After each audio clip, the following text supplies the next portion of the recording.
दोस्तों, मैं ज्ञानमती त्रिपाठी अपने यूट्यूब चैनल पे आपका स्वागत करती हूँ। आज मैं आपको एक शिव चर्चा गीत सुनाने जा रही हूँ। बहुत ही प्यारा है। आप लोगों को जैसा भी लगे कमेंट में ज़रूर बताना। सावन का पावन महीनवा बलमा शिव चर्चा कराईदा हो। सावन का पावन महीनवा बलमा शिव चर्चा कराईदा हो। चर्चा कराईदा, चर्चा कराईदा, चर्चा कराईदा सैया चर्चा कराईदा। बाटे बड़ा मनवा हमार बलमा शिव चर्चा कराईदा हो। बड़ा बाटे मनवा हमार बलमा शिव चर्चा कराईदा हो। सावन का पावन महीनवा बलमा शिव चर्चा कराईदा हो। चर्चा कराईदा शिव चर्चा कराईदा। सावन का पावन महीनवा बलमा शिव चर्चा कराईदा हो। भंगिया ले आईदा धतुरवा ले आईदा। भंगिया ले आईदा धतुरवा ले आईदा।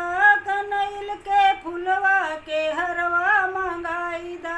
कनैल के फुलवा के हरवा मंगाईदा। पूरा करो हमरा सपनवा बलमा शिव चर्चा कराईदा हो। पूरा करो हमरो सपनवा बलमा शिव चर्चा कराईदा हो। सावन के पावन महीनवा बलमा शिव चर्चा कराईदा हो। धूपवा ले आईदा अगरबत्तिया ले आईदा। धूपवा ले आईदा अगरबत्तिया ले आईदा। गौरा माई खातिर को चुनरी ले आईदा। गौरा मैया खातिर को चुनरी ले आईदा। चुनरी पे ओम लिखवाईदा बलमा शिव चर्चा कराईदा हो। चुनरी पे ओम लिखवाईदा बलमा शिव चर्चा कराईदा हो। सावन के पावन महीनवा बलमा शिव चर्चा कराईदा हो।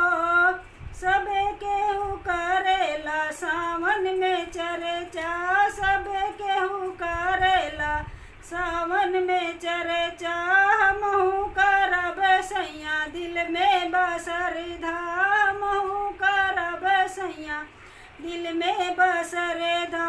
मानीला हमरा कहनवा बलमा शिव चर्चा कराईदा हो। मानीला हमरो कहनवा बलमा शिव चर्चा कराईदा हो। सावन का पावन महीनवा बलमा शिव चर्चा कराईदा हो। चर्चा कराईदा शिव चर्चा कराईदा।